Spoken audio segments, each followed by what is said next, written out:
Hello, everyone. I'm Rita, your host for this talk. On behalf of TMLS team, I want to welcome all of you to the MLOps 2022. Please feel free to ask your questions during the talk in the chat section, and I will ask your questions during Q&A at the end of the talk. This year, we are honored to have great speakers with us. One of those great speakers are Yiannis. Yiannis has spent the better part of 2 decades analyzing and evaluating software systems in order to help organizations address any potential risks and flaws related to them. In his experience, these risks or flaws are always due to human involvement. With his startup, Code for Thought, Yiannis is turning his expertise into democratizing technology by rendering algorithms transparent and helping organizations become accountable. He's also a founding member of Orange Grove Patras, a business incubator sponsored by the Dutch Embassy in Greece to promote entrepreneurship and counter youth unemployment. Yiannis holds a PhD in computer science from the University of Manchester. Yiannis, if you're ready, please. Thank you, Bida, for the introduction. Now that I heard you reading my CV, I think it's quite long, but yeah, but thanks a lot anyway. Hello, everyone. I'm Yiannis, as Bida nicely described. This is a typical, Yiannis Kanellopoulos, this is a typical name and surname in Greece. You can find plenty of us there. And yeah, I really wish we could have done this session in person, but yeah, on the other hand, there is a nice beach 5 minutes away by car from here. So yeah, probably I can combine best things of both worlds. Yeah, so the subject that we are going to talk about today is how our team works and what is our perspective about the so-called F.A.T properties in machine learning, the fairness, accountability, and transparency in particular, and why we think this is important in the days of software 2.0, as several people have claimed the machine learning systems or models to be. I was planning to show you another slide in this presentation, in the beginning of the presentation, one with typical headlines of newspapers spreading the fear, uncertainty, death when it comes to AI or machine learning. But the recent events with George Floyd made a different type of headlines, and actually it seems like they're putting technology as a vital part of the history that is being written these days. And this, in my opinion, maximizes the effect of technology in our lives, and also it makes pretty clear that it's really important to be able to control this technology. Most importantly, I was reading all those articles about the Microsoft and IBM and Amazon redrawing their contracts from police services. But one thing that strikes me is that the fact that they are not describing how, in first place, they made sure that these models can be trusted, that these models can be fair, that there is no racial judgment or things like that, and now they're retracting them. So the question is, how certain were that those models were working appropriately in first place? And this is essentially what keeps our team at night. I mean, as the CV says, together with my colleagues, we worked for more than 2 decades evaluating the technical quality of large-scale software systems, either for banking organizations or telecoms or governance in Greece and throughout Europe. And we had also some projects in the United States. And we help large organizations address any risks and flaws related to them. But by doing so, we understood two things. First of all, that the flows and the risks are usually related to human people who made some conscious design decisions about those systems, and also that the technology, the systems produced, they are the mirror of their own organization. So you may go to 3 different similar types of organization, for instance, banks, and you can assess their e-banking systems or their core banking systems, for instance, and then you would see how each system reflects the culture and the habits of the organization. So although we talk about similar type of organizations and you expect to see similar type of systems, you see way different things, from technology choices to organizational choices and so on. So by realizing that there is lots of things at stake with the quality that modern software systems are being developed and produced, our next thought was, okay, what happens with systems that are fully based or their core functionality is based on artificial intelligence or machine learning models. And there it's not only the technical quality that is important, but it's also the behavior of those models, how we can control it, because the impact of the decisions deducted by those models can be huge, as we're realizing all the last 2 or 3 years, let's say. So, and it is our view that these models need to meet at least these 3 criteria: the criterion of fairness, accountability, and transparency. So, yeah, so, but taking a step back and discussing about software, in our experience, we've seen 2 different type of software systems: the deterministic systems or the code-driven ones. As you can see, for instance, in the picture on the left, we have a system where all the logic and the decisions are being coded. You see the if statement and the else if statements.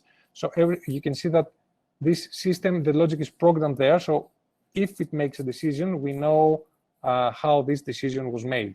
But on the right side of the picture, you can see a typical picture of a neural network, which belongs to the other category of systems, the probabilistic, as I'd like to call them, or some of my colleagues, they like to call them data-driven systems, where you see all those weights and how the nodes interact with each other. And then it's kind of difficult to understand how a certain decision was made. But if one asks, okay, but why do we need probabilistic systems and why don't we code everything and that's just fine, then one of the answers is in this slide, which here you can see a decision tree, which has been produced using a well-known data set in the academia, which is called the CARS data set. And I mean, imagine if you had to implement this decision tree with code. So you had, imagine how many if statements would you need for implementing such trees, but even worse, how much time would you need to maintain and support that tree implemented in if statements? We can safely say that here there are more than 100 ifs, which from a maintenance point of view, it's a nightmare for any software developer. So we can see why we're moving towards the data-driven type of systems, and this in combination to the plethora of data that we have, plus all this nice infrastructure that allow us to deploy more sophisticated models nowadays to solve business problems, makes apparent why we're turning slowly but steadily into this type of systems. But now the question is, what kind of frameworks or infrastructure do we have for governing these systems?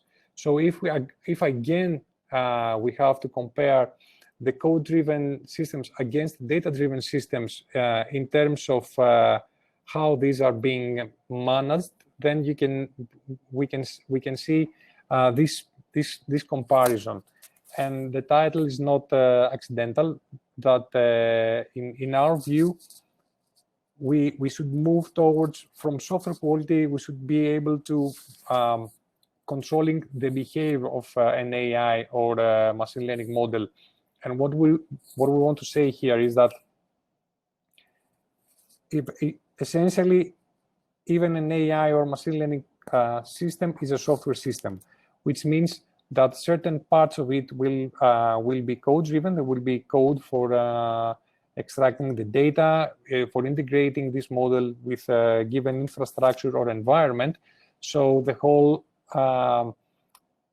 but still, the main part of the functionality provided will be provided by an AI machine learning model. So when it comes to a typical software, code-driven software, we can see that we have already applicable industry standards like ISO 25010 for the software product quality, or CMMI certifications and CMMI evaluations for the maturity of organizations to produce software. But right now, there is nothing established at that type of level, so industry level or consensus level for data-driven systems. There are several initiatives like OpenAI, or there is a white paper from from EU Commission that dictates several guidelines on how the data-driven systems or AI can be or shall be governed, but still this hasn't materialized into a standard. There are lots of discussions ongoing, but so far we don't have a standard at the level of an ISO standard or an IEEE standard. On the other hand, so this table, we use three symbols: the check, which means something does fully exist, X, that something doesn't exist, and the bracket, which means something partially exists. So when it comes to training, we have several trainings these days about data scientists and machine learning engineers, and they kind of help you understand and help you build models. But on the other hand, we don't have this, that we're not at the level of adaptation or maturity, whether certifications for professional software developers. So for instance, the Oracle Java developer or the Microsoft .NET developer. So still we're moving towards that direction, but nothing, we're not there yet. I believe that within the next 2 or 3 years, we will be there, or maybe sooner. And same goes for methodologies. We have plenty of methodologies for building a software system. Nowadays, Agile is the go-to practice, let's say. There is plenty of tooling that helps you build your CI, CD, several sophisticated IDs that help you write good quality code. There are processes around, and the processes that are being supported by tooling. But when it comes to data-driven systems, we are seeing the first types of methodologies. I mean, this particular conference is about MLOps, for instance, but still we are in the beginning of the phase of establishing processes and tooling when it comes to machine learning. There are or let's say applied best practices that they are the state of practice these days. There are several open source suites and tools. Everyone's experimenting, but still we don't have, let's say, the maturity that we see in a typical software development. And a similar situation we see when it comes to regulations and legal requirements. Nowadays, if you work, for instance, at government and you want to have certain specific criteria on a software system to be delivered, these are kind of stipulated in contracts. There are such examples are the KO3 contracts in Denmark, or similar contracts in the Netherlands, for instance, where they have certain measurable criteria for accepting a system, a software system, but we don't see that when it comes to AI or machine learning based systems, where still we are in the making of regulations and legal requirements, but we have some work in front of us. So, and I think it's essential that this work should be oriented towards managing the behavior of and a data-driven system, and not so much on the software quality of such system, in the sense that the code there is less than a typical code-driven system. So, for instance, from what we've seen in the market, an analogy is that a system in the past that you had to write 100,000 lines of code to implement it. If nowadays you can replace its core functionality with an AI or machine learning model, then you need only 10 to 20,000 lines of code just to make sure that this system is integrated with in an IT landscape, and then it's fully operational. So as we moving towards the data-driven systems, we will see less code, but we need to be more careful on the behavior of those systems. But adapting AI or machine learning solutions is far from perfect. So there are lots of challenges for a successful AI / ML implementation. I mean, imagine that for the typical code-driven system, you have for large-scale projects, you have a 50% chances for success. So another 50% goes down the drain. So imagine that the likelihood for successful AI machine learning project these days is less than 20%. So still, we have lots of work in front of us for turning this trend. But from our experience and the clients we've worked with so far, we see three important things that need to be resolved in order to help a machine learning project succeed. The first one, which is the fundamental, is choose the right solution for a given business problem. So we don't need to build a cannon to kill a fly. That's the first. But also, if you have a certain type of problem, you don't have necessarily to. So, for instance, that's one thing, that deep learning is not the golden. It's not the silver bullet for everything. So not all problems need deep learning to be solved. But on the other hand, it is very important to choose the right type of model, for instance, for a given problem. So once we were working with a client that they had to do a binary classification. Actually, they had to solve a binary classification problem, whether a user is IT literate or not. And for that, they started using clustering and association rules, which didn't lead them to anywhere, of course. Although they could have used way different type of algorithms or models. The other is that we see, even when you choose the right solution for your problem, then it's very challenging to find a proper training data sets. So we see several cases where our clients try to use training data sets, but they don't have labels. Certain classes of groups of people, they are misrepresented, and that creates lots of problems of the success of the model and judging its inference. But most importantly, it doesn't help build trust with the results of the model upon deployment.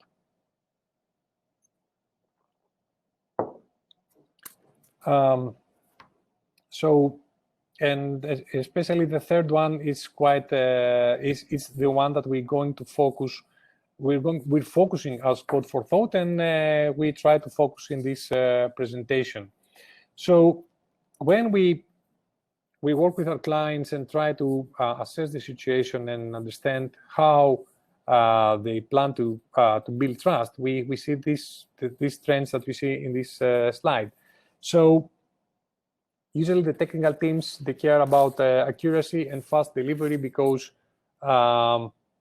business is pushing them to deliver the system or the model as fast as possible.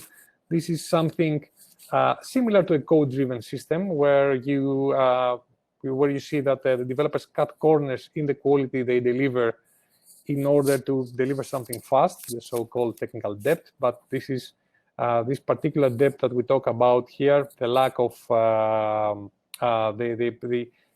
lack of, let's say, care about accountability or fairness or transparency creates a different type of debt, which is mostly related to the behavior of the system when it is deployed.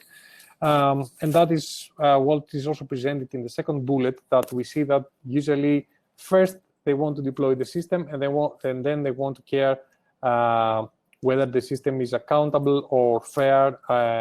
And by accountable, I'll explain a little bit later what we mean. But typically, it has to do how the system is going to be governed and how the model is. We're going to make sure that is being managed properly. And when when there is a regulation and they want to comply with that regulation. So, for instance, if you are using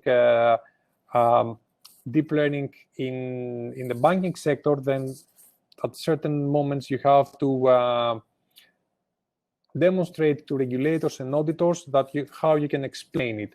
And there still we see that our clients use one-off and ad hoc solution, so they try to build something just to pass the audit, but not something more sustainable or more continuous or something that will give them more value to improve their models and their organization, and not just trying to pass an audit.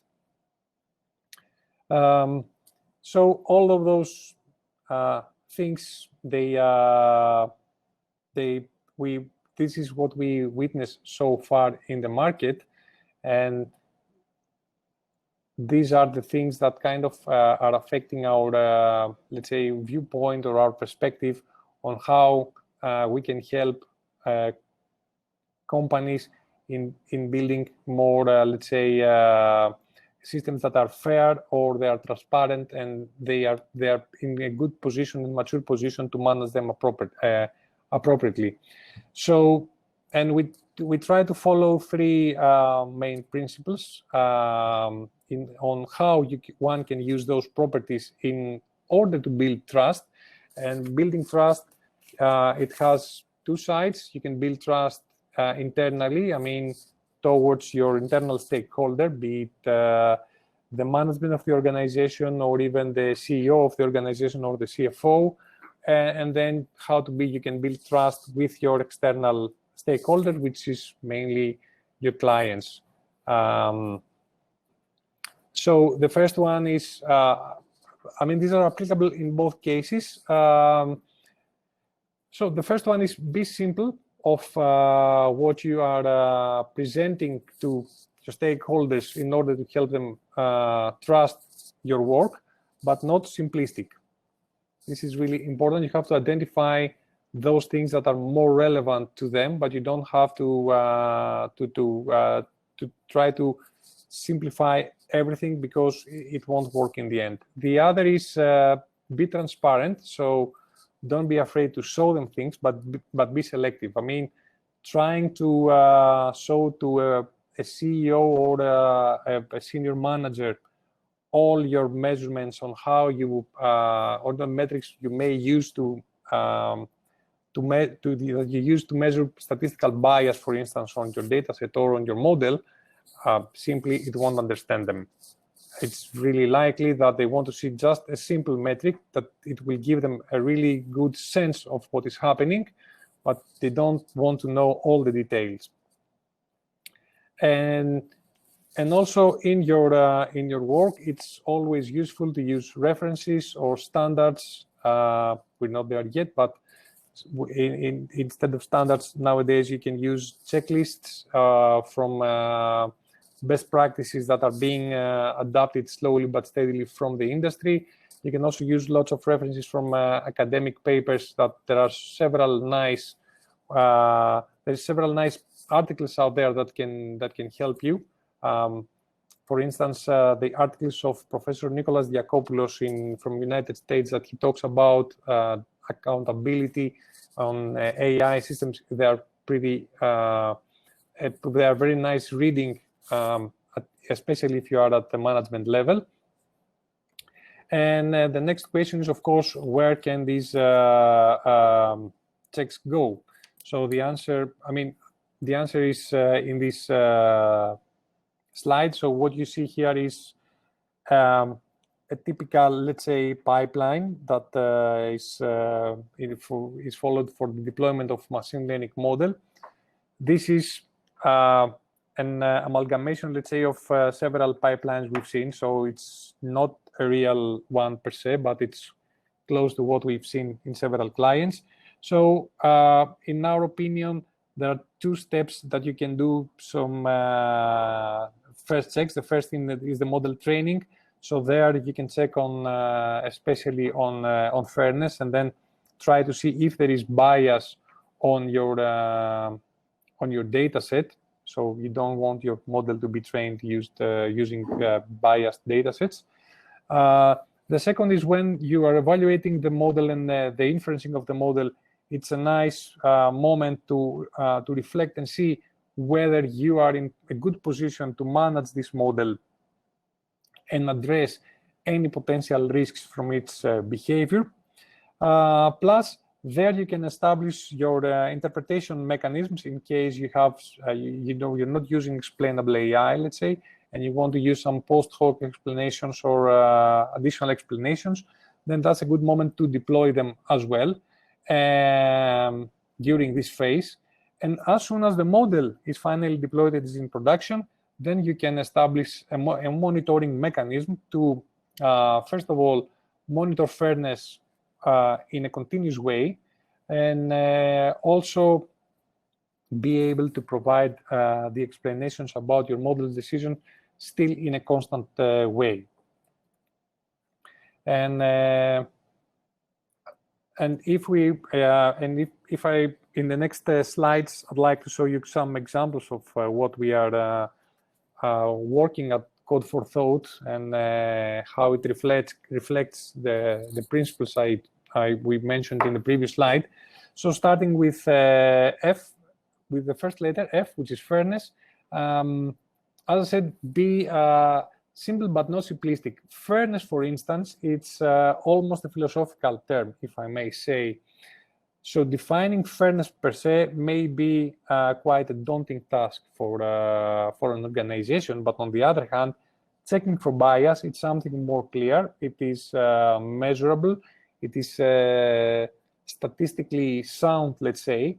So that is why we correlate those two things, the bias identification with fairness. Ultimately, one can say that measuring bias is a subset of fairness, and that would be acceptable, I think. But again, if we are going to look, okay, how can we measure bias? Then in the literature and in the tooling out there in the world, you can find, I think, more than 50 plus metrics. But so, and as I said, you have to be transparent. You have to show to your stakeholders what is happening, but you don't have to overload them with information. So that is why we think that the disparate impact ratio, or more simplistically, the group fairness, is a nice indicator, a good indicator, or a key indicator, or a KPI for those of us who are also managers to report on to your stakeholders. And so what you can see in this picture is, let's say, the group fairness of a given model, which scores almost 0.6. and which is not good, because if we follow, there are certain rules and laws, especially in the United States, like the 4/5 rule, that their goal is to protect, let's say, sensitive groups of people from let's say, bad decisions. So, and having this 4/5 rule, so the 0.8, you can have a clear threshold on where the fairness of your model should be. And in that way, with this visualization, it is easy, even for a non-technical person, to understand how fair the model is. So, and also we have this description on top, which is which presents things in natural language. So actually, if somebody wants to understand what this picture shows, there is this kind of caption, and here you can see that, for instance, this is from the adult data set, which is a data set talking about which is one quite well-known data set in the literature, and there we have defined that the race attribute is sensitive, of course. There are also laws that stipulate what kind of attributes for models are protected or not, like age and sex and religion. So you can see that for this particular data set, the adult data set, for the race attribute, the model is not is not fair. And we have this demo online. You can find it in dashboard.codeforthought.eu. So there are a couple of more data sets that you can play with. It's pretty interactive, so you can visit it and see how, and you can select also a different type of groups and see how they score when it comes to the group fairness metric. But one other thing that we try to do is not to isolate our metrics. So then and we try to provide insights in perspective. And let's say a thing we try to do is to compare the fairness with accuracy, which is typically fairness against, it works against accuracy. So as the diagram shows here from a test model that we have, here you can see two different trends. The orange line is the group fairness, the measurements of group fairness metric across time, and the blue line is the accuracy of the model. So you can see that the more data the model gathers, the better it becomes when it comes to accuracy. But on the other hand, the less fair it becomes. And there is a trade-off between fairness and accuracy. We believe that there should be balance on those. I mean, we believe that the perfect data set, the 100% fair data set, doesn't exist. But on the other hand, we have thresholds, we have some targets we can use for our guidance, and then we can try to find the balance between the proper accuracy for our model, but also to ensure that it is fair as much as possible. Going to the A, the accountability of models, then there we believe that essentially a model should be accountable together with the organization that either produces it or uses it. Those things are interrelated. So when we talk about accountability, we mean accountability for the organizations who need to manage and cater for their model to be responsible, to make sure that there is human involvement, the so-called humans in the loop, and we want to know what kind of people are there and what are their roles. It needs to be explainable, it needs to be accurate, and it needs to facilitate audits and also to ensure that the model is fair. So from a process perspective, the organization should cater for those areas, for those kind of properties. But on the other hand, when it comes to the models, we need to make sure that we have proper checklists for these areas presented here. It's the algorithm presence, the data. So for instance, how the data is collected, how manual is the process or automated, what kind of input we feed our algorithm, what are the hyperparameters we use, how we evaluate the performance of the model and its inferencing. So all those things need to be logged off and monitored in order to be able to have control over our system. So in this slide, you see an example from another project that we did with a client in the United States.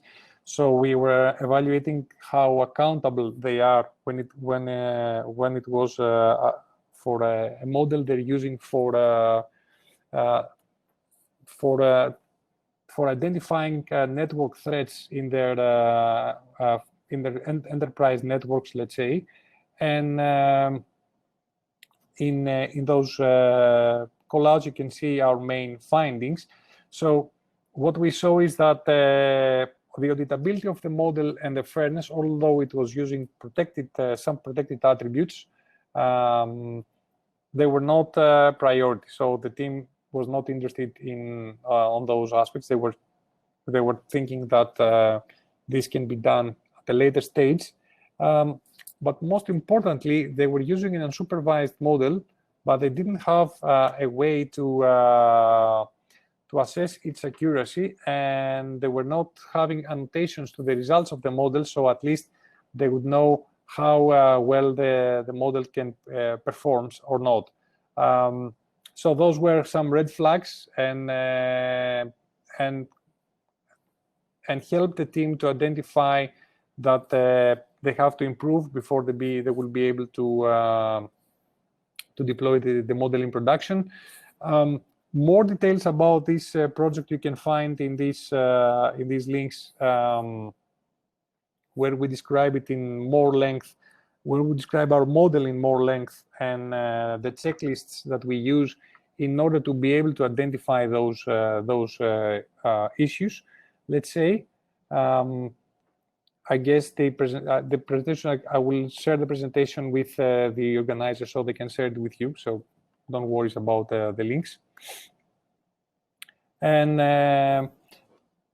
last but not least, we have the T word, let's say, transparency. So, and that's how we can open up the black box. And here you can see another demo that we have about our explanation methods, which can be accessed at xai.codeforthought.eu.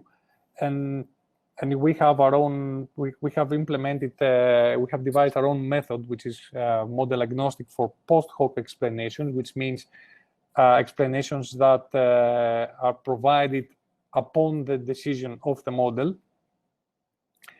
And there you can see how we can open up to a black box. So by using here the credit scoring data set, the UCI credit scoring data set, in first place, we provide the user with the feature importance. So if you are either a bank client or let's say a business analyst at a bank, then you can see the top 5 reasons of a certain decision that the model or prediction the model made. So for instance, the particular client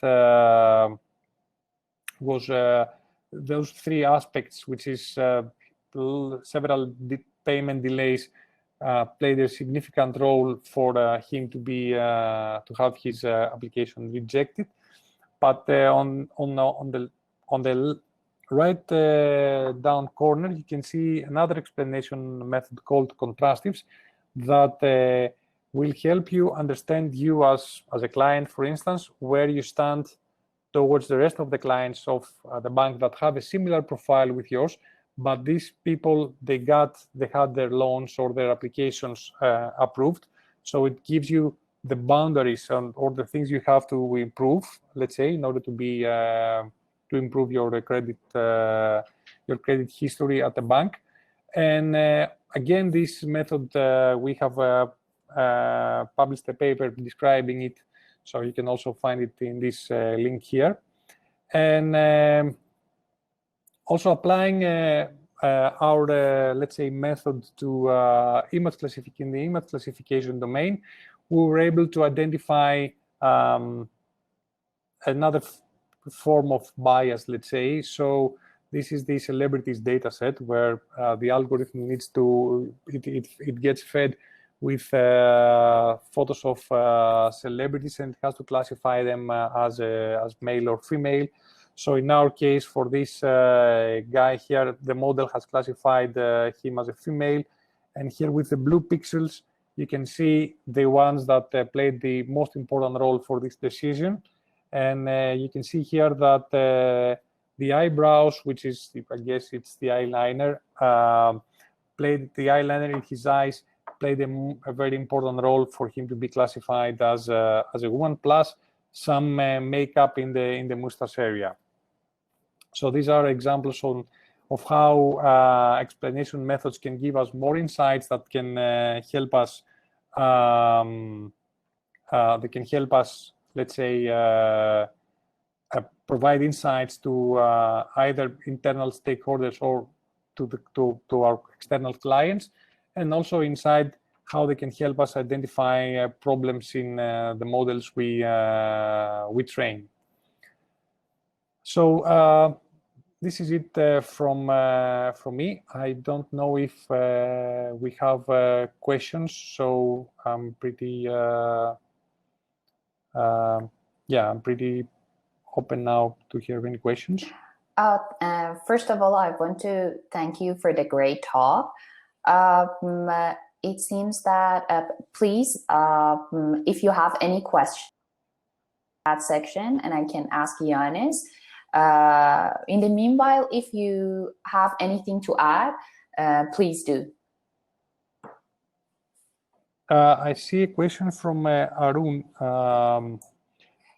I can I can give some references about the standards and the checklists. So in this paper I'm mentioning in my presentation, then I can I have several references, but also shall I type them here at a later point? These some other references for checklists. Bita, can I do it? Yes, sure. Yeah. If you want to share a link or a reference, you can just share it through chat section. And for the attendees, we record all the presentations and the slides. If the the speaker agree, we can share them after editing them. Yeah. Thank you. Thank you. Thank you so much for the great talk. I'm sure we all enjoyed the talk. Thank you so much. Okay. Thank you very much. Can we have the reference or links in the chat section now? Thank you. Thank you so much. Okay. Yes. And in the meanwhile, I want to mention another thing. If you didn't try the networking feature, you can connect with other attendees. There is a button at the left side, networking button, and you can connect with other attendees. Okay. Thank you. Thank you for sharing the links. And for another paper, I mean, if they they can contact me if they want the paper, because I don't have the link here. And it's okay. Yeah. When we share the recordings, we also share your public account, so they can reach you out and ask for further reference. Yes. Thank you. Okay, I think I managed to provide a couple of reference here. Great. So thank you very much, Bita. Thank you. Thank you very much. It was fun, although a little bit my very first talk in a virtual conference, but okay, I hope I managed. It was great. It was great and very informative. Thank you. Okay, you're welcome. Take care. Bye. You too. Bye.